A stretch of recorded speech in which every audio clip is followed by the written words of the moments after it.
All right, good afternoon, everybody, or good evening. Welcome to the first visit with Van Gordon. So I'm Sean Van Gordon. I'm the mayor of Springfield.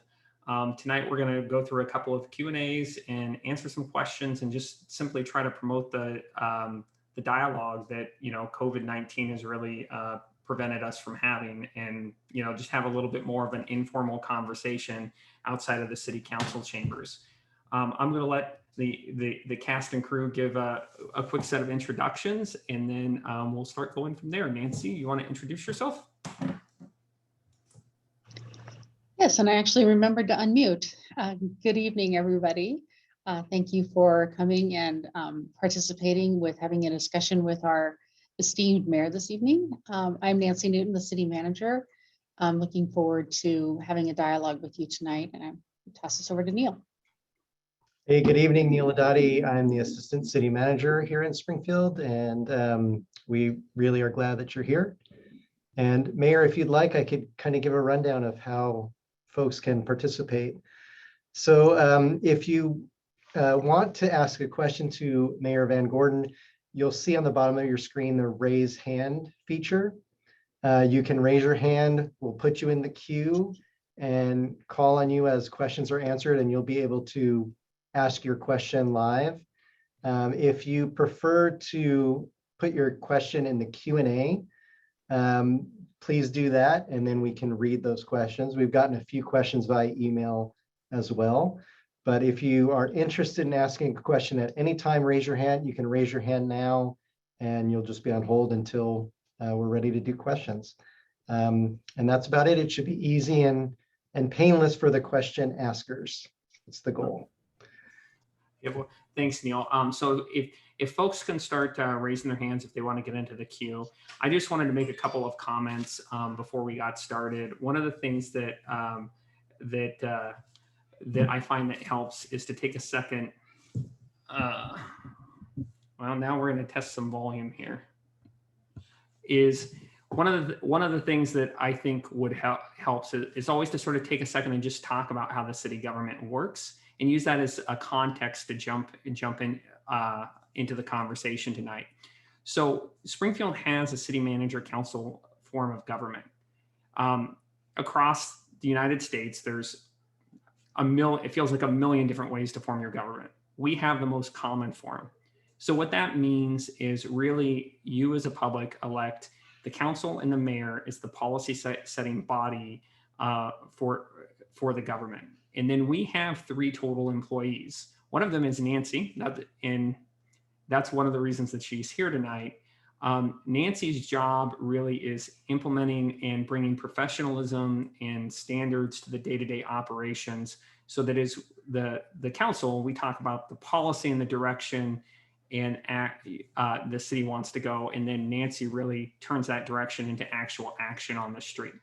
So sometimes when we go through questions tonight, I may take and give part of the question to Nancy to sort of comment from a sort of either a staffing or a city perspective to get a more broad answer to where we are as a community. If you're keeping track at home, the 2 other employees the city council has, we have a city attorney that we hire. She's Mary Bridget Smith. She isn't. I think she's in the audience tonight, but not necessarily a panelist tonight. And the city council is in charge of hiring the municipal judge, and that's the extent of our total employees. With that, we don't see any hands yet, so I'm going to remind people to raise their hands so they can get into the queue. And we're going to start with a question that we had a couple come in by mail.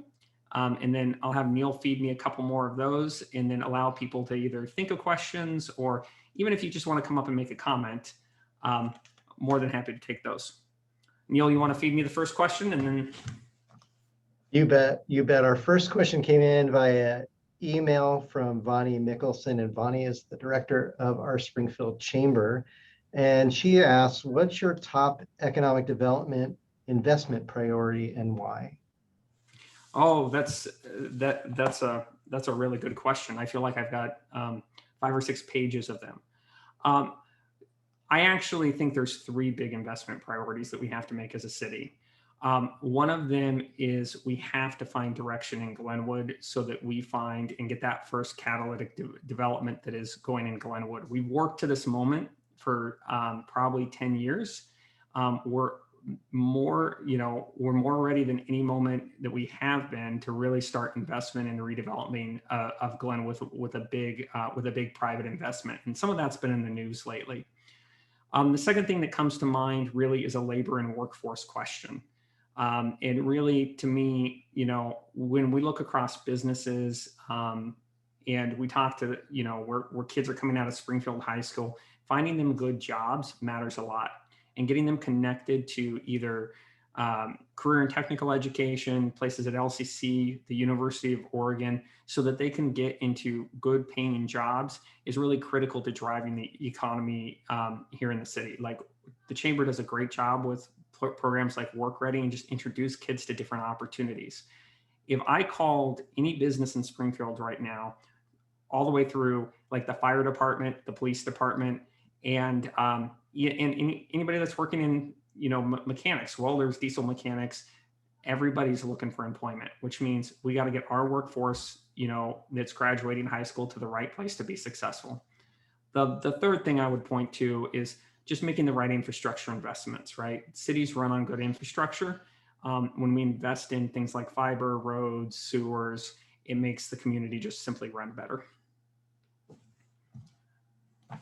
All right, I think we're ready for our first question. Yes, Mayor, we do have a hand. Rowana Garden is the first attendee who would like to speak. And Rowana, if you unmute your microphone, we should be able to hear you. Hi, so thank you. I like the format you're doing here. I was wondering what Springfield's climate and sustainability actions are. What are you working on and considering? Okay, that is a great question. So when I think about sustainability, I back up all the way back to my years at UPS. When I was at UPS, if you've ever seen the program about making right-hand turns only, I actually worked on that in Southern Oregon. And the reason that I'm kind of starting here is sort of a commentary on sustainability is because in the long term, good sustainability policies is good business. So when we talk about being open for business at Springfield, right, we have to sort of design sustainability in a way that makes us and promotes us as a community to be more competitive, more friendly for people moving in, and just generally more welcoming as a city.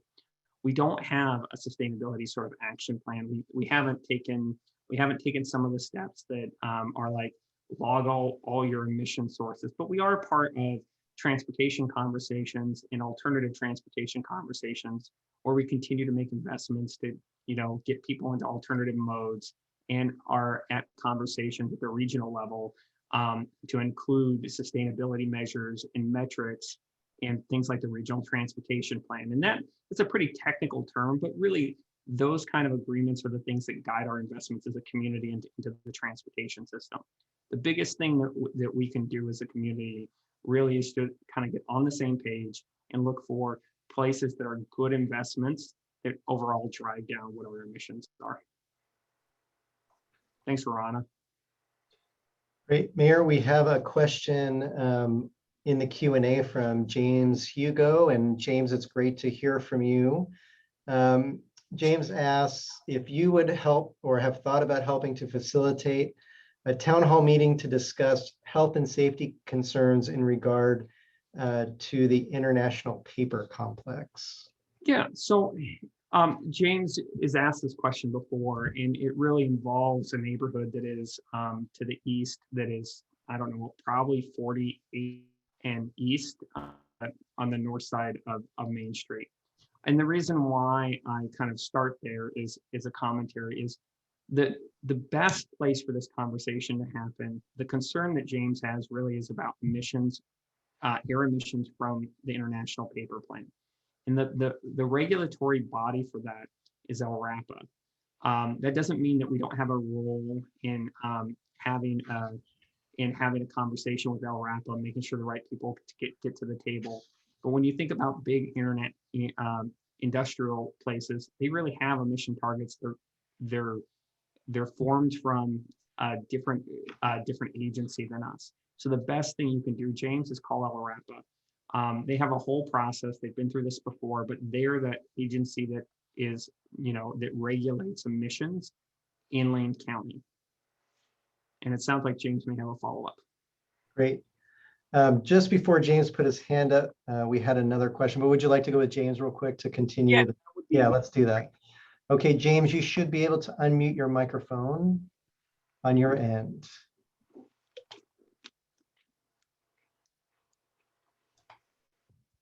Can you hear me? We can hear you, James. So my concern has been the whole entire time is that there's actually toxic, hazardous waste being brought up into the air and being released, and has been for a long time.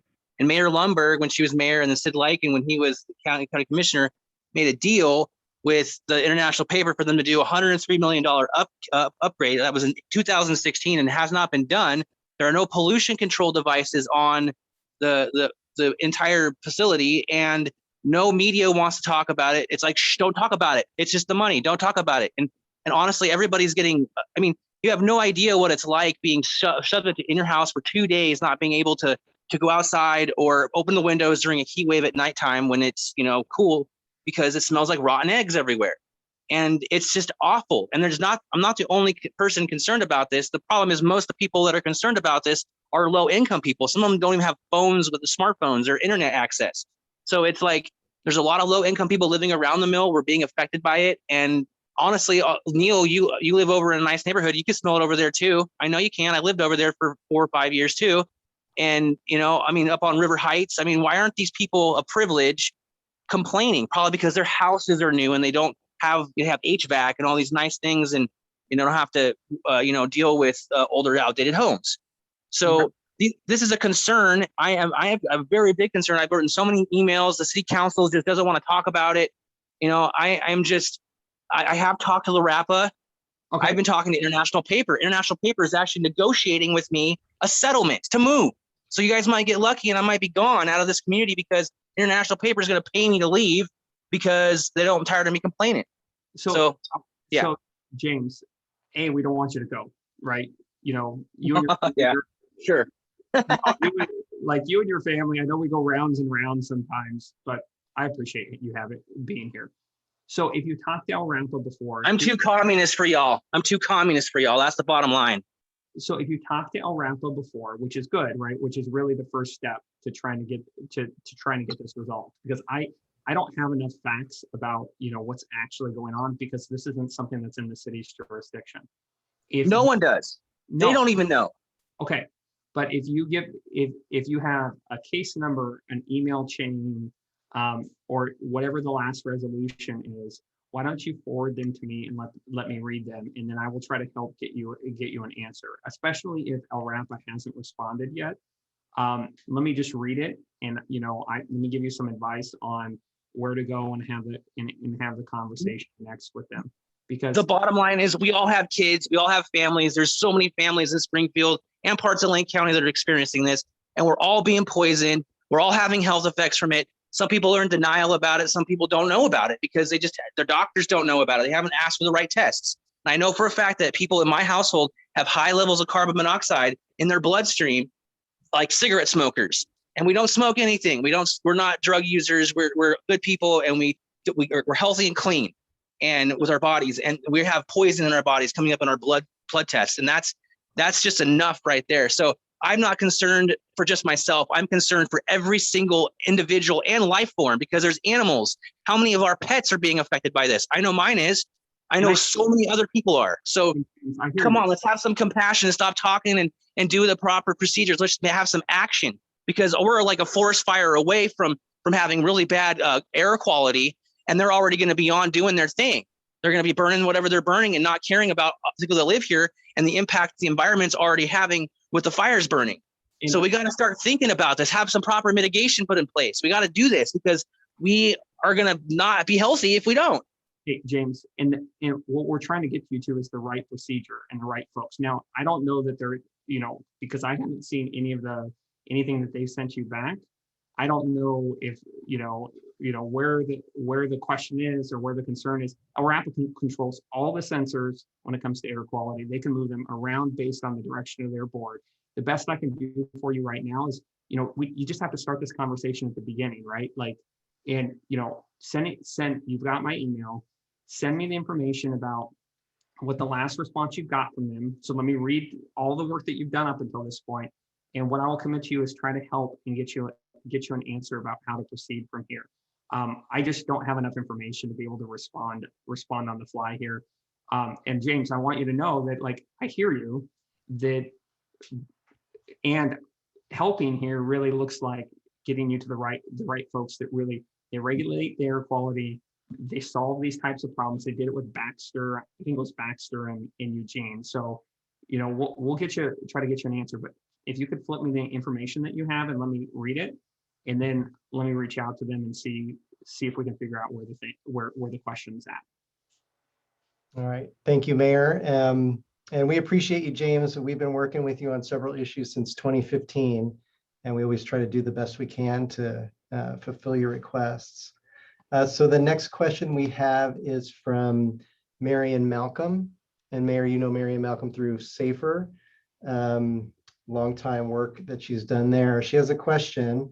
If you have ideas for connecting infrastructure and sustainability and collaboration with Congressman Peter DeFazio, who definitely has this on his radar. And Mayor, I believe you met with him recently.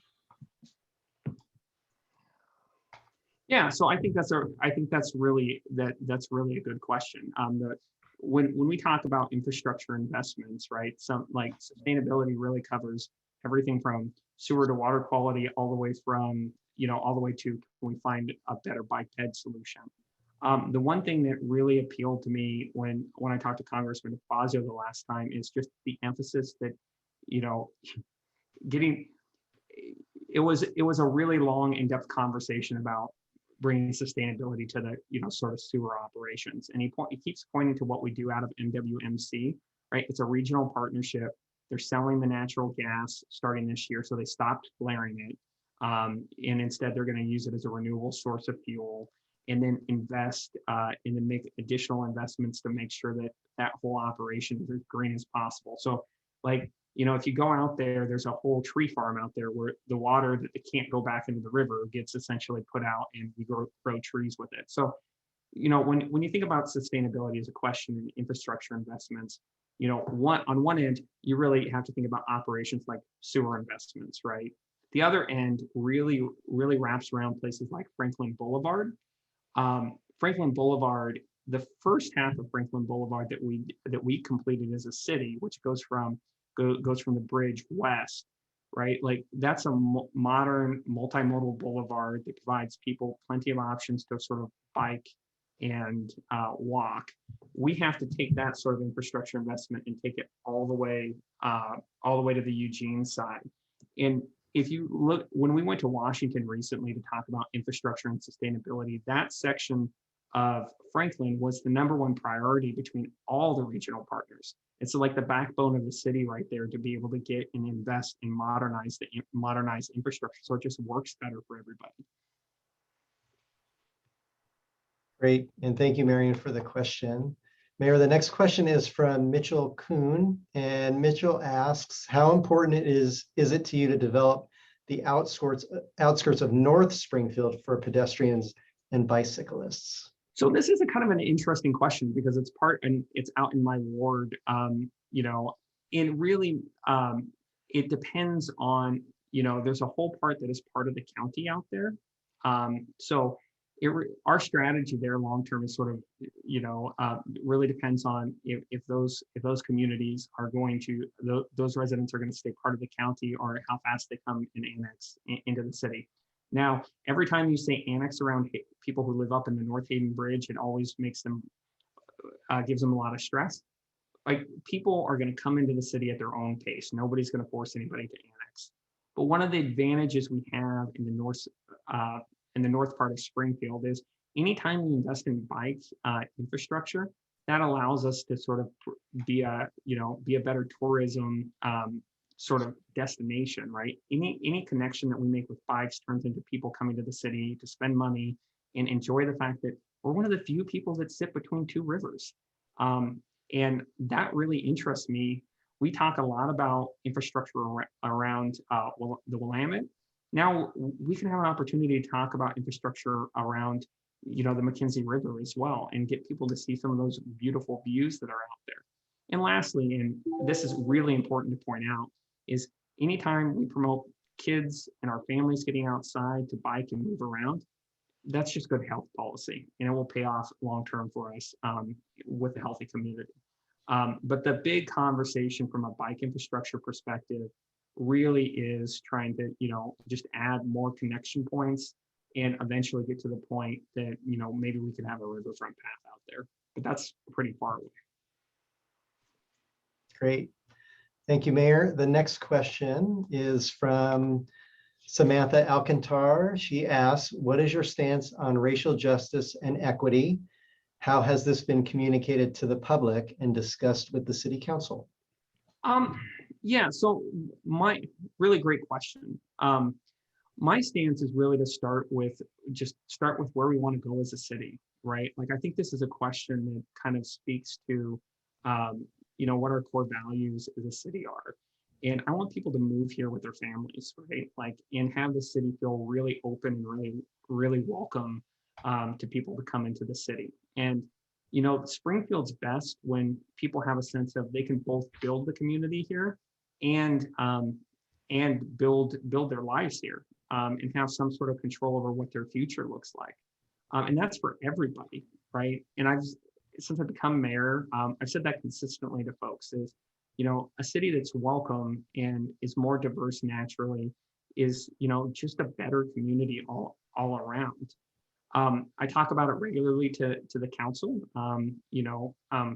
Sometimes, when it comes to racial justice, quite just broader questions, I spend a lot of time right now just simply listening. And part of it is because it's not naturally, sometimes I just don't understand everybody's experiences. That doesn't mean I don't want to, or that I don't care about what they've gone through. It means that in a community of 60,000, just getting to know you and talk to people and look them in the eye and say, what part of your life have you lived and how can we help is a good conversation. The time that we spent, just sitting and talking about you wanting to run for school board, that was actually really meaningful to me because it just gives context to where different parts of the community are. But by far, the best thing we can say as a community is, hey, we're welcoming. We want to be a community of opportunity. We want people to be here, and that sometimes means that we've got to have tough conversations about how to make space for everybody. But the council's, ready to show up and do that work. I'm ready to show up and do that work, and we'll figure it out. We'll figure it out from there. Great. Mayor, we have a great suggestion for future meetings of offering some sort of translation for the meeting. And so that's something that we'll look into, and we appreciate that comment. It was an anonymous comment, so whoever provided that to us, we appreciate it. Anthony Reed has the next question, and it's a little long, but I'll read the whole thing if you don't mind. Sure. Data shows that racial and ethnic minority groups experience higher rates of illness and death across a wide range of health conditions, diabetes, hypertension, obesity, asthma, heart disease, when compared with white peers. Lane County Board of Commissioners have declared racism a public health crisis, with a resolution calling for several actions to be addressed. As mayor of Springfield, would you consider declaring a similar resolution? And it sounds like the question specific to public health issues. And and I've read the resolution. I've talked to people who've worked on that. I worked on that committee, and I think the work that they did for the county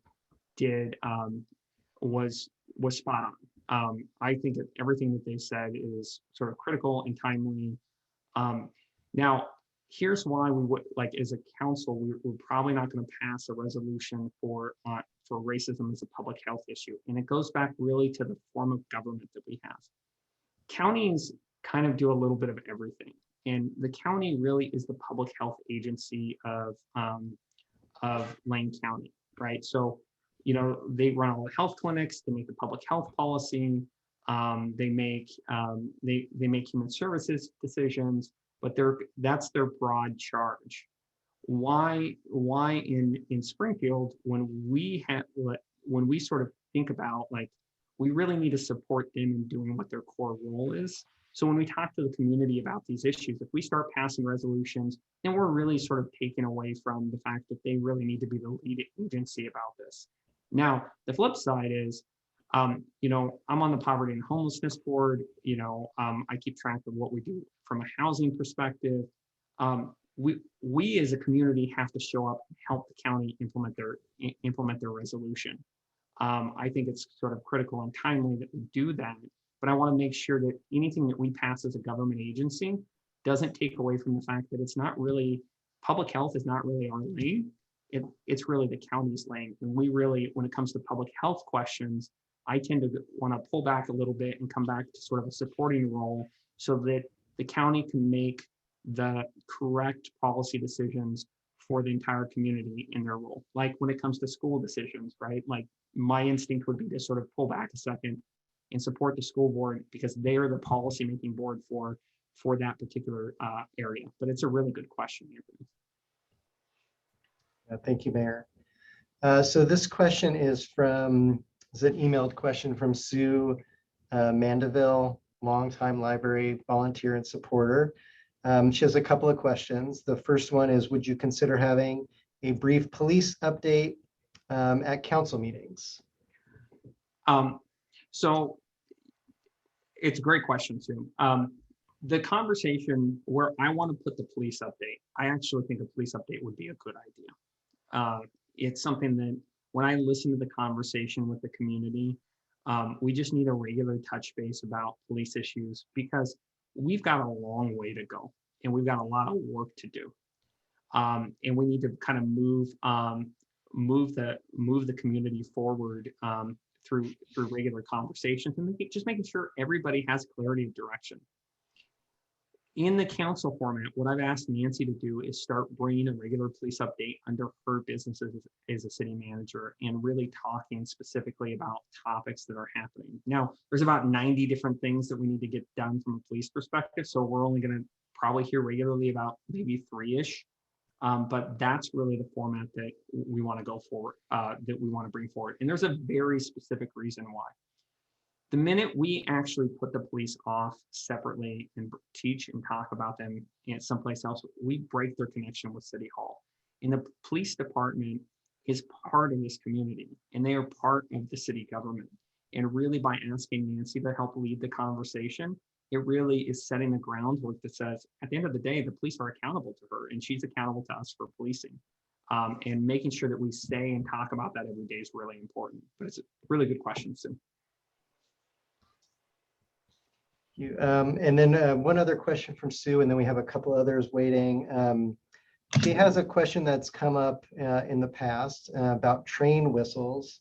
She said she knows silencing train whistles is expensive, but have we done anything recently or have we looked into silencing train whistles? Since I've been on council, I don't ever remember this as an issue coming up. I know Eugene has gone through it, and I think there's a regulatory step they have to make that makes it complex and it makes it really expensive. But I know that this is a pretty big issue if you're impacted by train whistles from a just quality of life perspective. As far as I remember, we've never done any work on it. I don't know if there's any interest in it. So Sue, if you know somebody that's impacted or really thinks this would be a good idea, please have them contact their city councilor or myself so that we can figure out what actually is sort of happening on the ground. And then we can decide where to go from there. Because it's got a couple moving parts and I would love to talk to somebody about it. Great.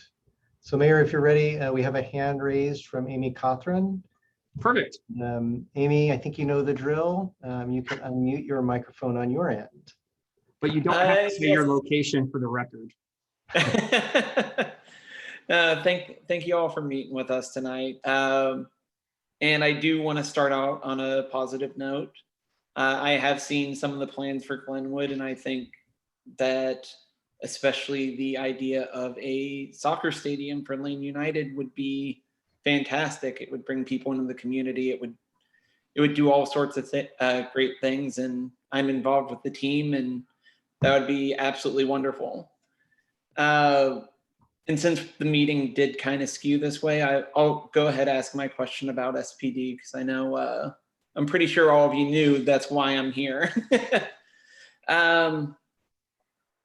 I will say I've been very encouraged recently. The council has gone from mostly listening and it falling on deaf ears to saying, we agree there needs to be culture change. We agree that we are working on things.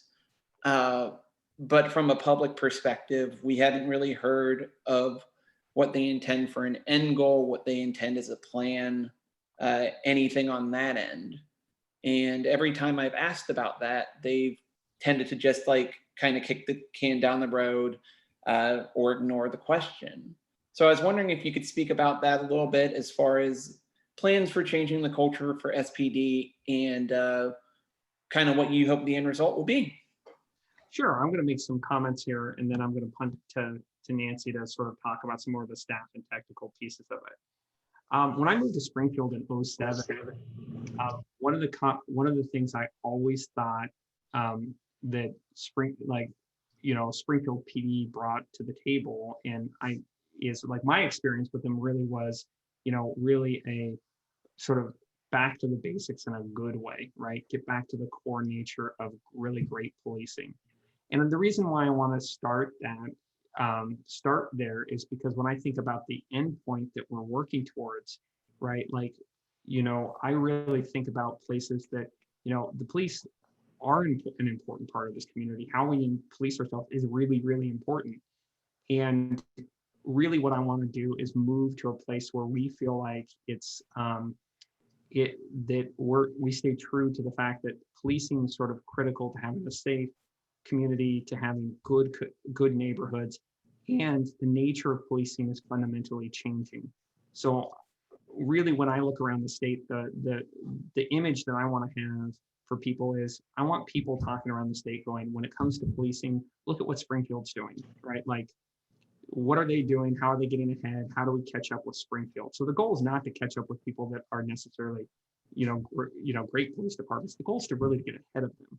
And to me, that looks and feels differently in different places. Some of that could be, more conversations at council, meaning that, what you saw that we did with the use of force, right? We're working our way through a conversation in 10 years on council I've never had, and trying to guide policy and say what's really important.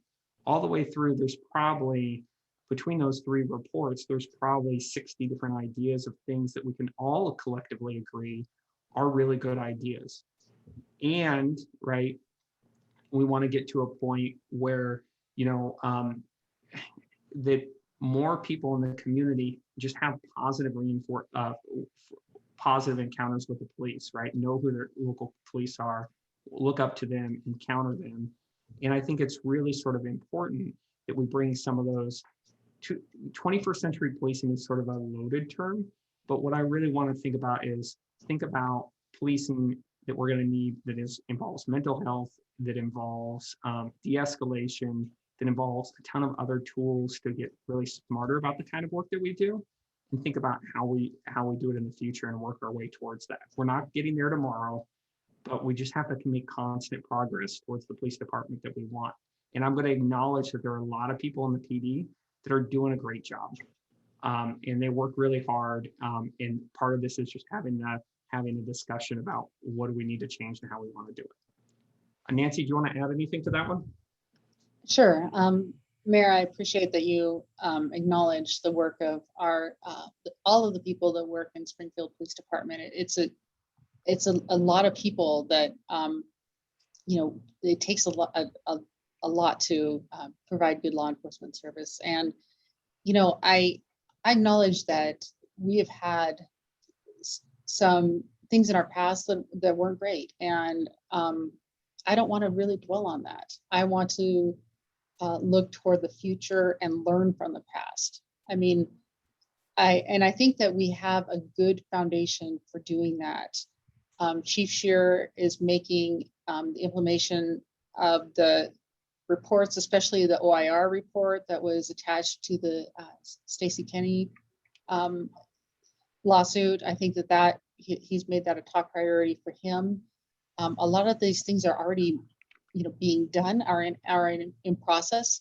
Some of the things that will be accomplished through just making changes and updating policies, procedures, trainings, really the unglamorous stuff that the public doesn't see.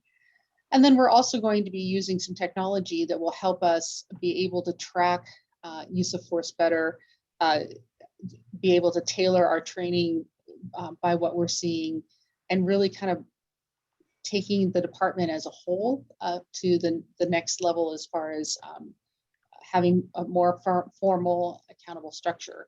And I think the chief has been, he's been here almost a month, and he hasn't run away yet, so that's good. And I think he has a really great energy about him, about wanting to, desirous of law enforcement as a whole, improving the professionalism. But I think it's, unfair to categorize everybody in a group the same way. I think, just as there are, different city managers that are, some are great, others not as much. So, I get a little frustrated when we talk about the police as a whole. I think that as a whole, they have tremendously difficult and dangerous jobs. And I do appreciate they're there for us. I think it's also important to recognize we're down in our positions, our total number of FTE.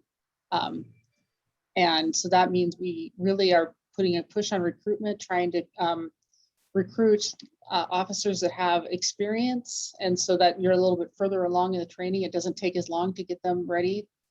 But, we just have to look differently at how we're doing things. And I think Chief Shearer has been really creative on that. He has a ton of technical knowledge. And every time I talk to him, he has another great idea. It's just that I don't always share those in a forum, because there's a process you have to do. You have to, will it work? Can we fund it? Is it attached to labor? Does it need to be in a bargaining? Is it a bargaining issue? So there's a lot of vetting that happens with things, especially when you're working on something as important as your police work. You don't want to just try something without some good data behind it. So we are working hard on shaping a culture, but it has to be on every front. It has to be in the leadership. It has to be in accountability. It has to be in the words that we say all of the time. And it has to, most importantly, be in the actions that we take. So I guess I would just ask the community to have try to adjust the attitude toward looking toward the positive. I think, Mary, you're always good at that, and giving Chief Shearer and our department a chance. I really believe in a positive future there. Yeah, honestly, I would say probably, at least from what I see, one of the bigger barriers, at least from my interactions with police in the last year, has kind of been attitude. It's great. I think things like policy are absolutely fundamental to changing the culture. I think bringing the right people in are absolutely fundamental to changing that culture. But time after time, SPD has shown just by their attitude that they are so resistant to that change. And honestly, that's kind of just my biggest concern. And y'all can speak to that if you like, or we can just leave this here. No. Go ahead, Mayor. It's your forum. No, this is actually a really, really good question. So I think there's two kind of critical points here. One of them is that in a lot of ways, 2020 has really shown a light on different places where, governments are not getting it right. How we interact with communities aren't getting it right, and given us a ton of tools to sort of build transparency and trust related to what's sort of happening, right? So one of the things that I would sort of point to is, when you listen, if I try to put myself in a citizen's shoes. You know, one of the things, if I was concerned about this, that I would hear is there's a lot of stuff that's sort of happening behind the scenes. And, you know, the response from the staff is like, well, we can't show you, we can't share with you, but trust us, we're working on it. Well, they are working on it. And we've got to continue to have conversations that are like, think about technology and how do we leverage, and how do we just bring more transparency to it? What can we show, even if it's not fully polished or fully complete, to get people to respond to it? One of the easiest things that we did was simply putting policies, you know, for the body cams online, right? That's easy. We can do that.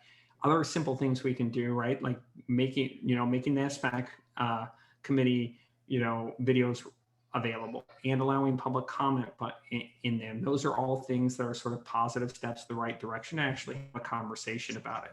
Where I would ask for a little bit of patience with folks is there's actually things that the PD does that really, you know, we can show and share and talk about it, but we really need to wait a significant amount of time before we were able to do that. And one of those came up last night when somebody mentioned an ongoing investigation. And the reality was the investigation just wasn't complete yet.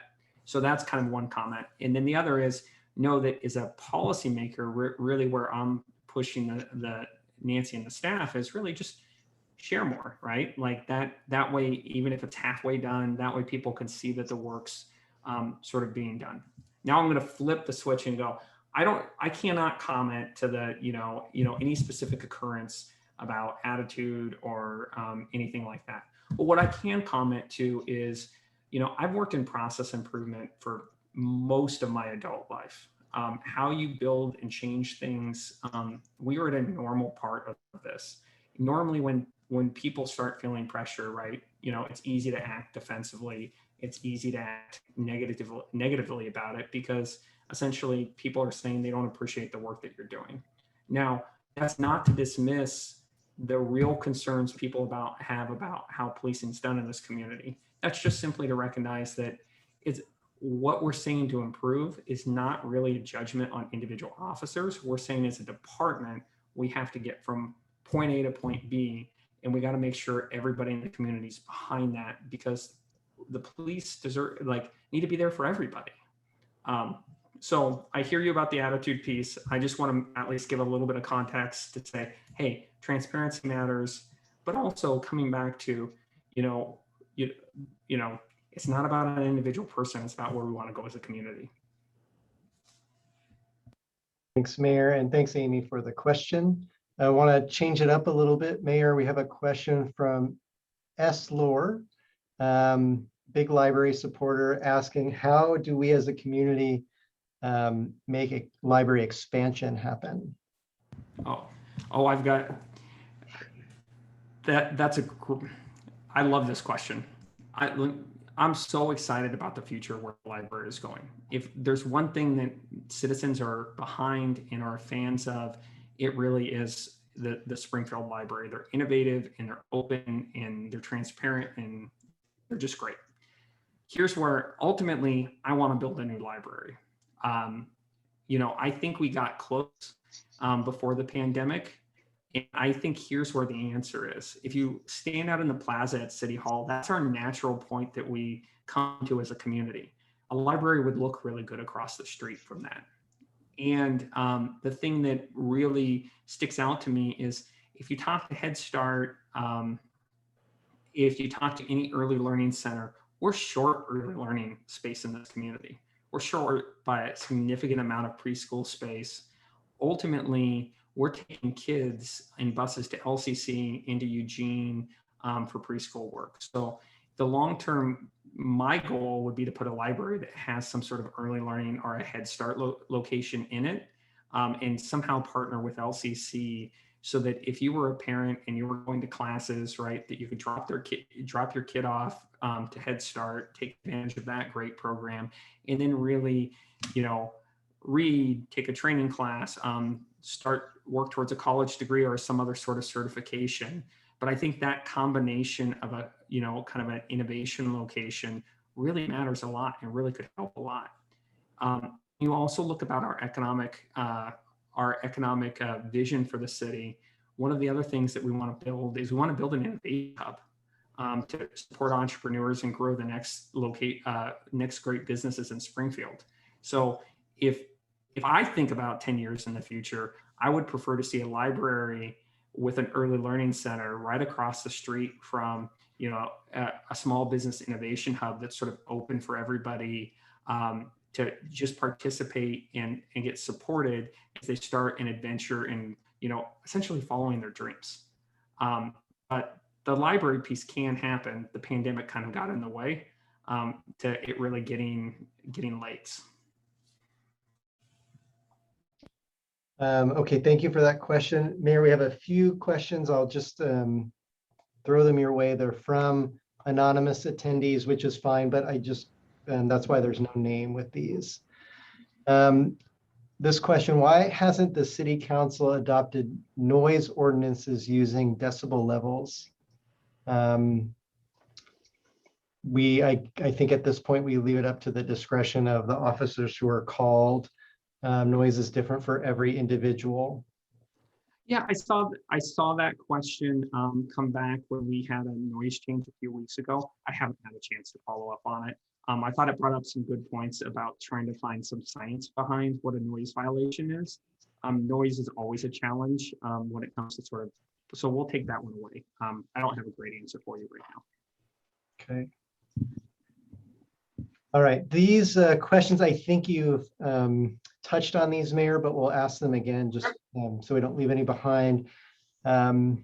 This question is, excuse me, how residents might feel safe on Main Street, especially as this questioner asks, when police have followed Latinx families. What will you do to look into when this happens and find a solution that might help families who are traumatized? Yeah, so I think that the body cams and the dash cams are going to help a lot. You know, I've seen videos over the last year of places where I will tell you, frankly, we didn't get it right. What I would encourage people to do is if they have, you know, places like the police have a complaint process, and we've got to modernize it. That's going to help a lot. But also just to get a little bit more transparent about the availability for if we as a community look at an event and we go, okay, something was wrong with it. We really need to get it over to the professional standards folks and have them really look at it. And some of it could be easy coaching all the way through some more intensive training to improve what that encounter was.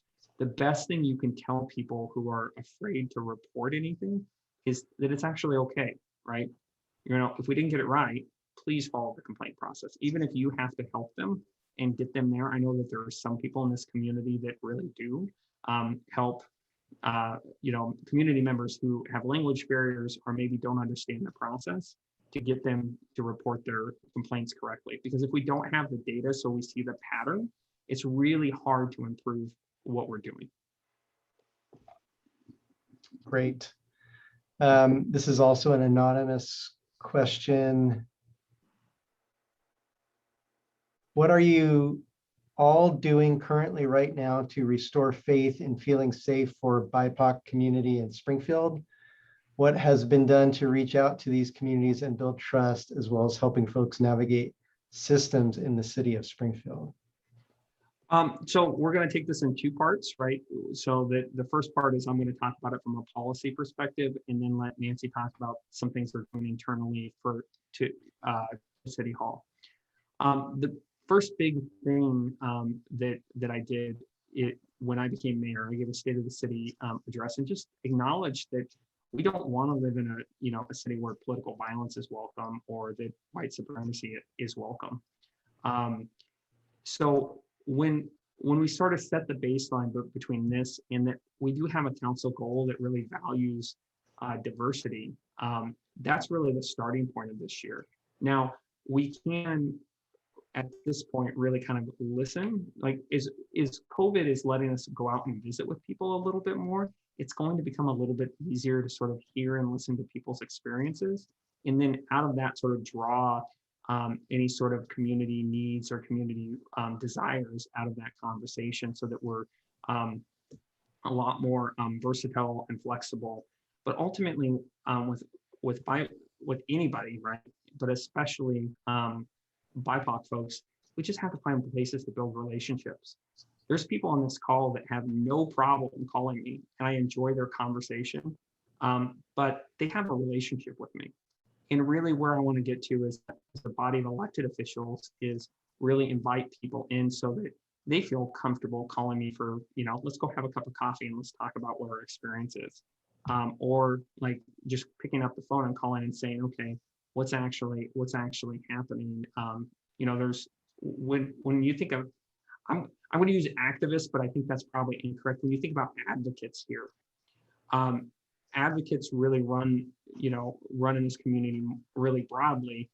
Every time I have questions from email or public testimony, I really reach out to folks and say, okay, do I have it right? What are you trying to tell me?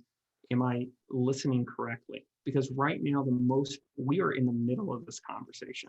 We're not near the end of it.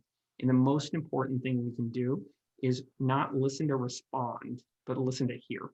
And that's kind of what I try to do as an elected official and go, okay, if I see a problem, do I really understand it? And then how do I sort of move the community with that if that's something that is really important? It's a good answer, Mayor. I'd like to highlight a few things that we're doing operationally within the city. First of all, this is a very important value for me.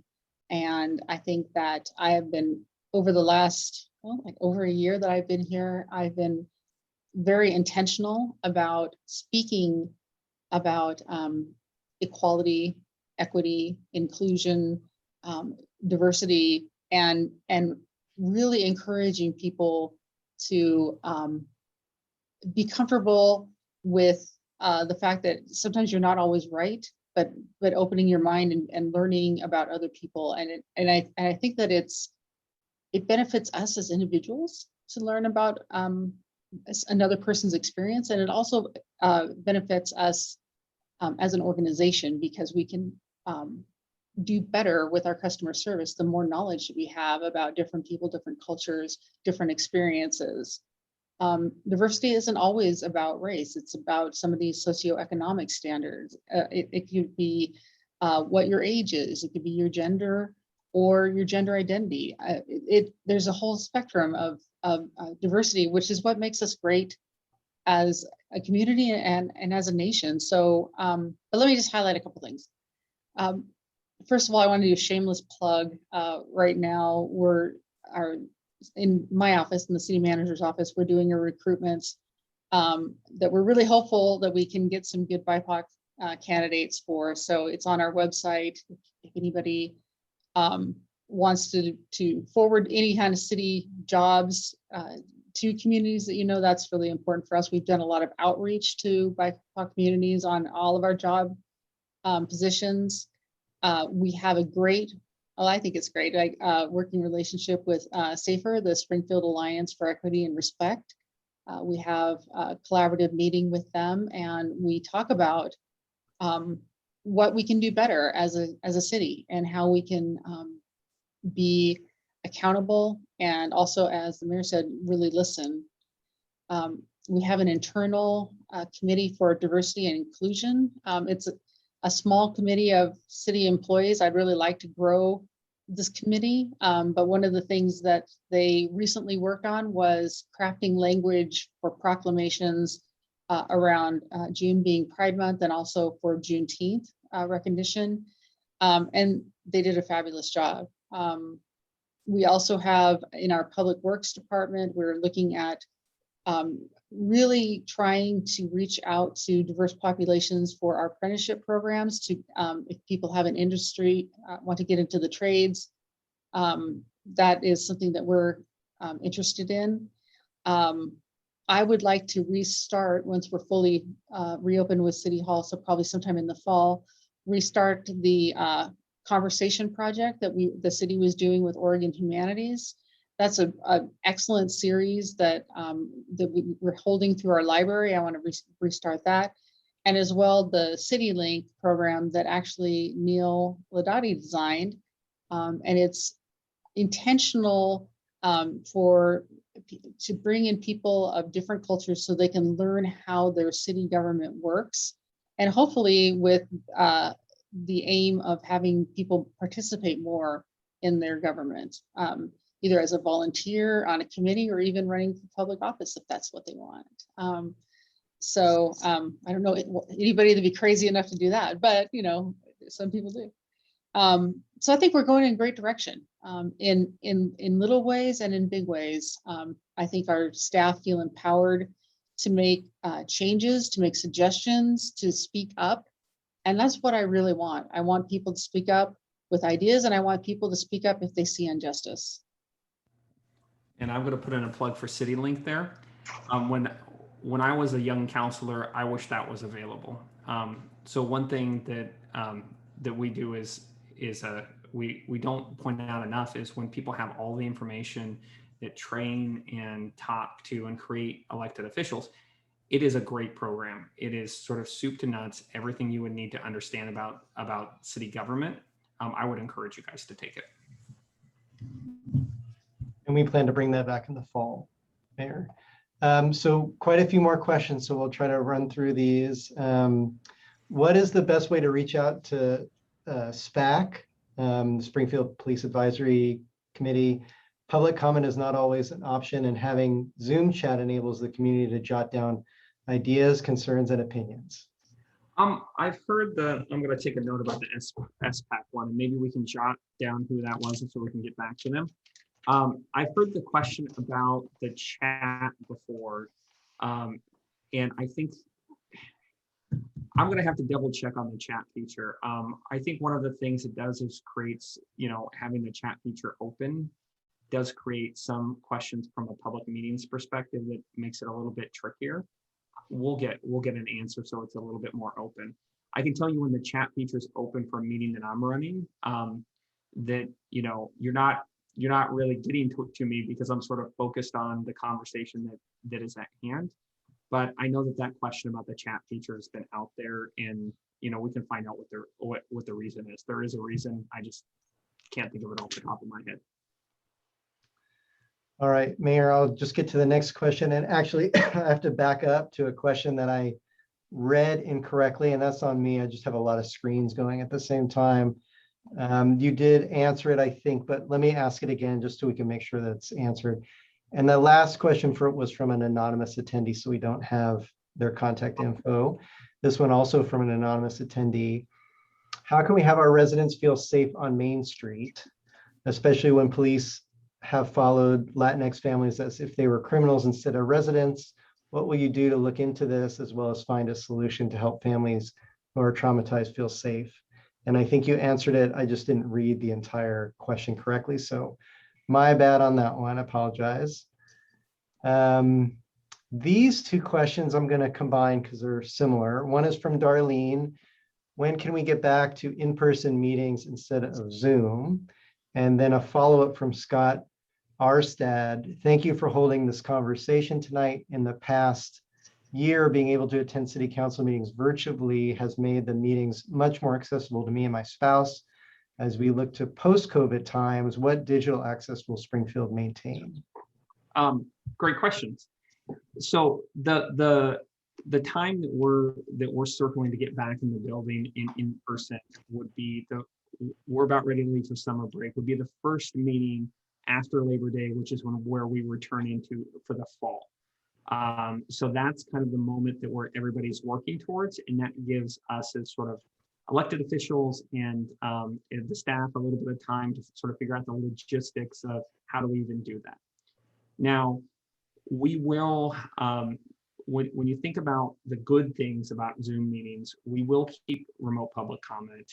We will keep and look for recordings. The equipment is in City Hall right now so that we can transmit, make it live and keep sort of the Zoom format available so that if you want to come down and visit us, please, we would love to see you. The other piece is if you want to call in and remotely give your testimony, that's something we should take too. Now, the logistics still have to get worked out. And I know that there are some questions about, well, how fast does it get to YouTube? Can we stream it online automatically? The short answer is yes. But we just really need a little bit of space to run and work out the logistics of how to make all of that happen so that it happens consistently, but it happens, but it happens regularly and smoothly. So this is going to be a little bit of a work in progress as we sort of get through this.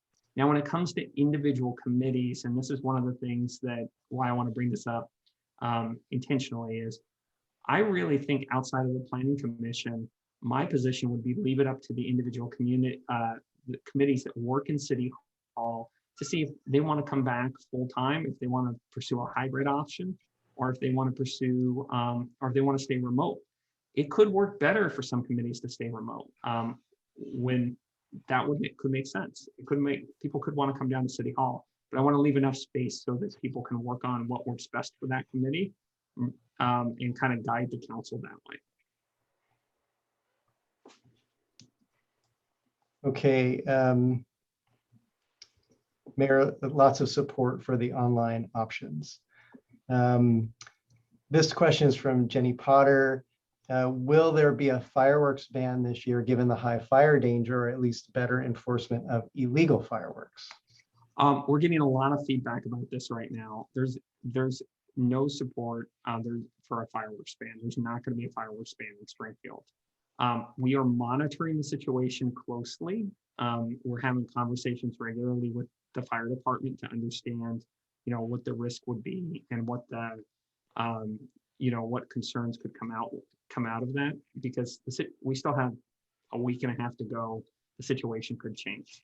When I talk to community members, really what I ask them to do is think about like what the actual sort of core problem we're trying to solve is.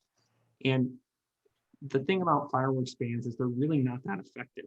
Illegal fireworks are already illegal, and people should call and report things that they see that are illegal. And it's already illegal to set off fireworks on Willamette Lane's property. So really the question that I think we need to talk about as a community is how do we reduce our overall fire risk? And what I would point people towards is the fire department's got great resources about creating defensible space.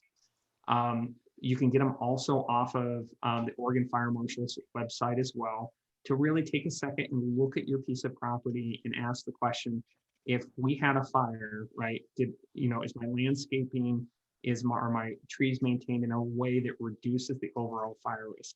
The reality is the fire danger is not the 4th of July. It's going to be all summer. And I think taking a second and going, okay, we really need to spend the time and sort of sweat equity to make sure that we take care of our homes and take care of our neighborhoods becomes really important. The other thing that I've offered to some people that are really concerned as neighborhoods is that, if we need to have community meetings during the summer to talk about fuel reduction, I don't know what their individual neighborhood looks like. If there's a tree that the city owns and we need to trim, we can do that. If there's something about Willamette Lane or Sub that we can partner with to sort of get lawns mowed or public property changed, we can do that too. Or we could just benefit from having somebody walk around with you and go, okay, here's the concerns that we see. So I want to make sure that people hear me when I say that while we're not talking about a ban, because I think individual households can navigate fireworks successfully and safely, and a ban's not really going to work. This is really dangerous, and you should look to the social media that people are going to be putting out the week of July 4th to give you good safety tips about how to do this safely. And you should look and think about all summer and how to reduce the fire danger for you, your home, your neighborhood. So I think it's a broader conversation, and I want to make sure we don't lose it the minute July 5th shows up. Thanks, Mayor. Our next question is from Abril Garcia. They ask, how can we make sure that individuals are navigating systems that are inclusive and beneficial and support all individuals in Springfield and BIPOC? First, having information in a language that is not just English. Also, by having information dropped off in communities that have been neglected for years. What would you do to make sure this happens or are taking steps forward? Yes, part of it is partnering with a lot of the community groups that have popped up from from the last year, and looking for those connection and networks and relationships so that we can access those neighborhoods. So one thing you can do to help is, if you know a community that doesn't know anybody at City Hall, help be a connector in that point, right? Like introduce them to, anybody at City Hall, take them to the library, invite me or your elected official down so that we can exchange phone numbers so we can build that network. The other thing that has really helped, especially in the Latinx community for across COVID, is the community response, which is the part the city's responsible for, has relied heavily on sort of Latinx nonprofits, is a way to sort of access and get things like masks, supplies, and navigate and sort of navigate business needs while we've worked our way through the terrible pandemic, right? So when we have those connections, what really happens is then you ask the question, well, what else can we do? And how do we have those positive interactions? It's going to take everybody, but until there's not, a secret location that everybody can go meet, that we can go, and talk to yet, because we're just not, we're just coming out of this pandemic. The best thing, the best thing you can do is, if you have a community group, invite somebody in so that we can introduce ourselves, so we can exchange business cards. I would love to get to someplace. Damian Councilor Pitts, had this idea the other day, was just talking about feeding people more, saying, can council have a cook-off? Anything that brings food and people together is where those relationships get. And as elected officials, I think we look for all different places to show up. So if you're having a fundraiser, invite us. Like, we'll come and meet folks. That's part of the great things about being an elected official. So please, if I don't know somebody, if you want to help make an introduction, I would really appreciate it. Thanks, Mayor. And if I could just add, as Nancy has stated already, we do have a long relationship with SAFER. I think going on 11 years now, and they do a great job of giving us that information from the neighborhood level that we may have missed, or we may have missed for years, and we do our best to follow up. We can always do better, but they're a great resource for us. Let me see. I think we may have, I'm just checking everything here to see if we have any other questions. This is, by the way, I want to comment. Thank you, Neil, for doing the moderation tonight and monitoring out all the comments and chat. It's not easy to do this, so I appreciate it. No problem. He's in the city manager's control room right now with 3 monitors. Yes. Very high tech over here. Yes. That's all I see. Oh, wait, I do have, okay, from Mary Malcolm. She's also from SAFER. She has a reminder. There is a Latinx mural that is going up on Mimos in downtown Springfield. That dedication is scheduled for August 1st from 4 to 6. And we're excited about that. The city did provide some funding, but the group did an incredible job of fundraising to get that mural completed. And then just a comment from Anthony Reed, a thank you, Mayor, for holding this forum and answering questions. And then Samantha, to the mayor, Samantha Alcantar, will you volunteer handing out food boxes and resources to the community at Arc of Lane County to meet with folks and connect with communities who the city normally does not work with? And Mayor, I think you've done that before. Yes. So send me the information. I've done it before. I had a great time doing it. I'm always happy to go out and move around food boxes. I'm a regular pro. Great. We do have a hand, Ruana Garden, who's had one comment, but let me bring her back up. I didn't know if that was the old hand. Ruana, you should be able to unmute your mic. Thank you. So Okay. yeah, I wanted to talk about the dead the fire dangers. So I don't want my neighborhood, not to mention all of Springfield, to ever look like Paradise, California. So I've been handing out pamphlets when I go for walks, but I've talked with the people at City Hall, and there are no laws against having a 40-foot dead tree in your neighbor's backyard that can catch on fire and fall on your house.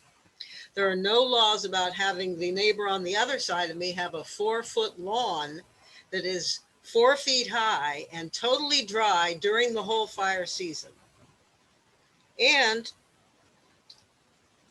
I know this is a little more in people's faces, but we have tons of neighbors in my neighborhood that have dry wooden fences that are touching all the buildings. So most house fires from a forest fire, they catch the embers blowing over. And remember last year, the embers were 10 miles ahead, and they land on the railings of fences and burn the uprights. The uprights dry out. The railings are made out of something else. And the minute that those catch, they're leaning on a building and the building catches on fire there.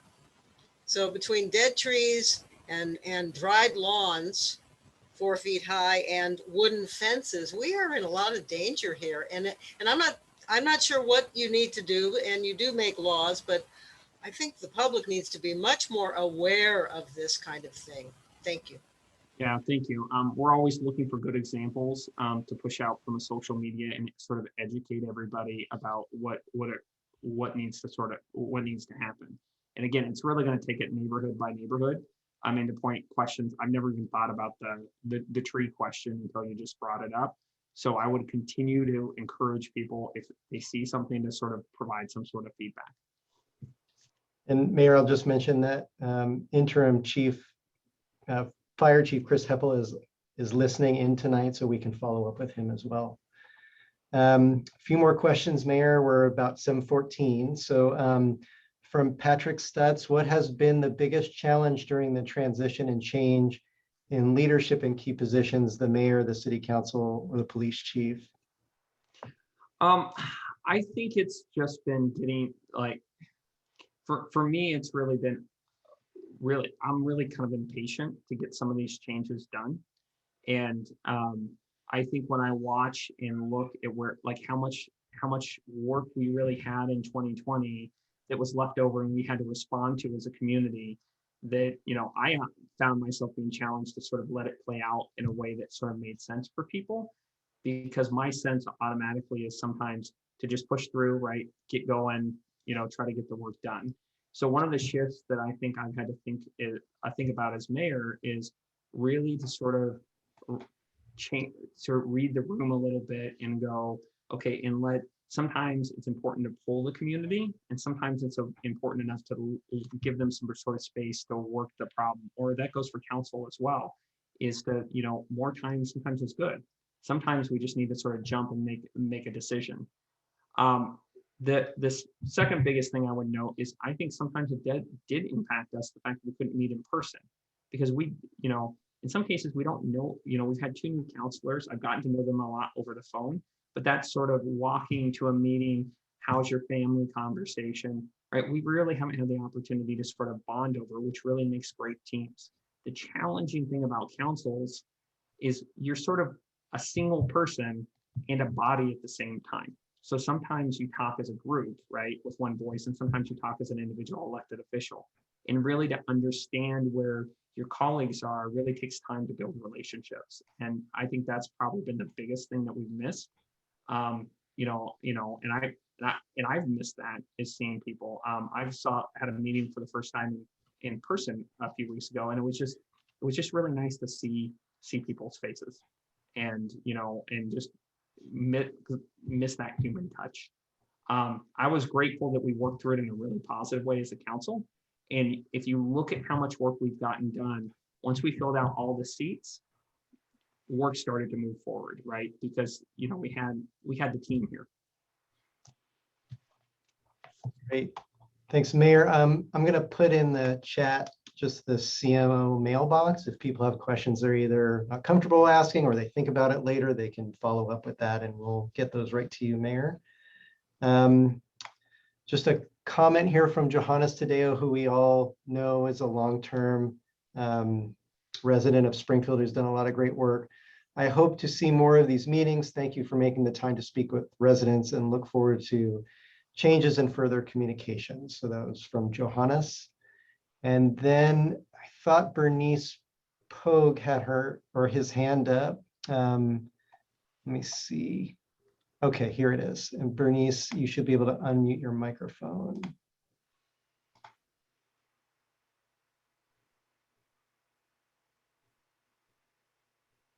And I think you can, your microphone is unmuted.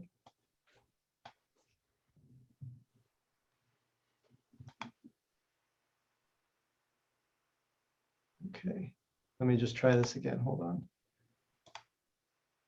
Okay, Bernice, try one more time to unmute your microphone.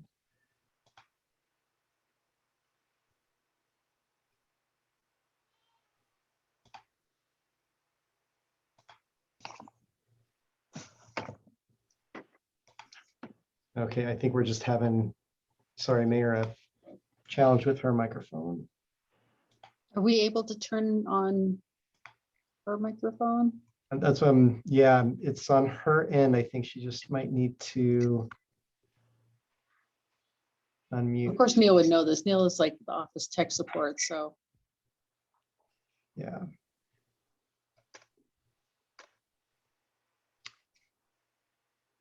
Okay, I don't see any other questions, Mayor. I don't know if you want to, if you have any other comments, and I can keep working on Bernice, the microphone. Yeah, so I think we can look towards wrapping up here. I really appreciate people coming out and just sort of diving into the conversation. We already see a list of things that we can come back and tweak and talk about. Oh, do we have Bernice? We might. Bernice, would you like to try your microphone?